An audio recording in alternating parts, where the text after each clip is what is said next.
ಇನ್ನು ಸ್ಮಗ್ಲರ್ ರನ್ಯಾರಾವ್ ಕೇಸಿಗೆ ಸಂಬಂಧಿಸಿದಂತೆ ಕೊಪ್ಪಳದಲ್ಲೂ ಕೂಡ ಇಡಿ ಅಧಿಕಾರಿಗಳು ದಾಳಿ ಮಾಡಿದ್ದಾರೆ. ಕುಕನೂರು ತಾಲೂಕಿನ ಕದರಿಮೋತಿ ಬಳಿಯ ಕೋಳಿ ಫಾರ್ಮ್ ಒಂದರ ಮೇಲೆ ದಾಳಿ ಮಾಡಿದ್ದಾರೆ. ನಿನ್ನೆ ಧನಲಕ್ಷ್ಮಿ ಕೋಳಿ ಫಾರ್ಮ್ ಮೇಲೆ ಇಡಿ ಅಧಿಕಾರಿಗಳು ದಾಳಿ ಮಾಡಿದ್ದಾರೆ. ರನ್ಯಾ ಮಲತಂದೆ ರಾಮಚಂದ್ರ ರಾವ್ ಅವರ ಸಂಬಂಧಿಕರದ್ದು ಇದು ಕೋಳಿ ಫಾರ್ಮ್ ಅನ್ನುವಂಥ ಡೀಟೇಲ್. ಕೋಳಿ ಫಾರ್ಮ್ ಮೇಲೆ ದಾಳಿ ನಡೆಸಿ ಇಡಿ ಅಧಿಕಾರಿಗಳು ಪರಿಶೀಲನೆಯನ್ನ ಕೂಡ ಮಾಡಿದ್ದಾರೆ. ಸ್ಮಗ್ಲರ್ ರನ್ಯಾ ರಾವ್ ಮೇಲೆ ಏನು ಕೇಸ್ ಆಗಿದೆ, ಆ ಕೇಸಿಗೆ ಸಂಬಂಧಿಸಿದಂತೆ ಇಡಿ ಎಂಟ್ರಿ ಆಗಿದೆ. ಇಡಿ ಸದ್ಯ ರಾಜ್ಯದಾದ್ಯಂತ ದಾಳಿ ಮಾಡ್ತಾ ಇದೆ. ಕೊಪ್ಪಳದಲ್ಲೂ ಕೂಡ ದಾಳಿ ಆಗಿದೆ.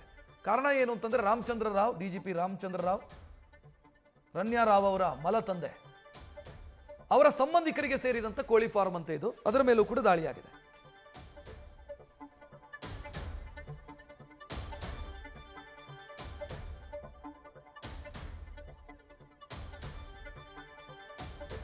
ಹೆಚ್ಚಿನ ಡೀಟೇಲ್ ನೀಡೋದಕ್ಕೆ ನಮ್ಮ ಪ್ರತಿನಿಧಿ ಸಂದೇಶ್ ಫೋನ್ ಸಂಪರ್ಕದಲ್ಲಿ.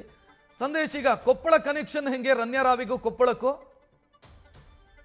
ರಕ್ಷತ್, ಈಗಾಗಲೇ ನಿನ್ನೆ ರನ್ಯಾರಾವ್ ಗೋಲ್ಡ್ ಸ್ಮಗ್ಲಿಂಗ್ ಪ್ರಕರಣಕ್ಕೆ ಸಂಬಂಧಪಟ್ಟಂತೆ ಸಾಕಷ್ಟು ಕಡೆಗಳಲ್ಲಿ ಇಡಿ ಅಧಿಕಾರಿಗಳು ದಾಳಿ ಮಾಡಿದ್ರು. ನಿನ್ನೆ ಕೊಪ್ಪಳ ಜಿಲ್ಲೆಯ ಕುಕನೂರು ತಾಲೂಕಿನ ಕುದುರಿಮೋತಿ ಗ್ರಾಮದಲ್ಲಿರುವಂತಹ ಒಂದು ಪೋಲ್ಟ್ರಿ ಫಾರ್ಮ್ ಮೇಲೂ ಕೂಡ ಈಗಾಗಲೇ ದಾಳಿಯನ್ನು ನಡೆಸಿ ಅಲ್ಲೂ ಕೂಡ ಪರಿಶೀಲನೆಯನ್ನ ನಡೆಸಿದ್ರು. ಆದ್ರೆ ಪರಿಶೀಲನೆ ಸಂದರ್ಭದಲ್ಲಿ ಯಾವುದು ಕೂಡ ದಾಖಲಾತಿಗಳಾಗಿರ್ಬೋದು ಅಥವಾ ಯಾವುದೇ ನಗದಾಗಿರ್ಬೋದು ಯಾವುದು ಕೂಡ ಪತ್ತೆಯಾಗಿಲ್ಲ. ಆದ್ರೆ ಅಲ್ಲಿನ ಫೈನಾನ್ಷಿಯಲ್ ರೆಕಾರ್ಡ್ಸ್ ಅನ್ನ, ಅಂದ್ರೆ ಈ ಪೋಲ್ಟ್ರಿ ಫಾರ್ಮ್ಗೆ ಸಂಬಂಧಪಟ್ಟಂತೆ ಎಷ್ಟೆಲ್ಲ ಮೊಟ್ಟೆಗಳನ್ನ ಸೇಲ್ ಮಾಡಿದ್ದಾರೆ, ಜೊತೆಗೆ ಅಲ್ಲಿ ವ್ಯವಹಾರಕ್ಕೆ ಸಂಬಂಧಪಟ್ಟಂತಹ ಹಣಕಾಸಿನ ದಾಖಲಾತಿಗಳನ್ನ ಕೂಡ ಪರಿಶೀಲನೆ ಮಾಡಿ ಈಗಾಗಲೇ ಅಲ್ಲಿರುವಂತಹ ಮಾಲೀಕರ ಒಂದು ಮೊಬೈಲ್ ಫೋನ್ ಅನ್ನ ಕೂಡ ಈಗಾಗಲೇ ಸೀಸ್ ಮಾಡಲಾಗಿದೆ. ಅಂದ್ರೆ ಇಲ್ಲಿ ಸೀಸ್ ಮಾಡಿರುವಂತಹ ಉದ್ದೇಶ ಅಂದ್ರೆ ಈ ಒಂದು ಪೋಲ್ಟ್ರಿ ಫಾರ್ಮ್ ಏನಿದೆ ಇದು ರನ್ಯಾರಾವ್ ಮಲತಂದೆ ರಾಮಚಂದ್ರ ರಾವ್ ಅವರ ಸಂಬಂಧಿಯ ಒಂದು ಕೋಳಿ ಫಾರ್ಮ್ ಅಂತ ಹೇಳಲಾಗ್ತಾ ಇದೆ. ಹಾಗಾಗಿ ಆ ಒಂದು ಮಾಹಿತಿ ಆಧಾರದ ಮೇಲೆ ಇವತ್ತು ದಾಳಿಯನ್ನ ನಡೆಸಿ ಪರಿಶೀಲನೆಯನ್ನ ನಡೆಸಲಾಯಿತು.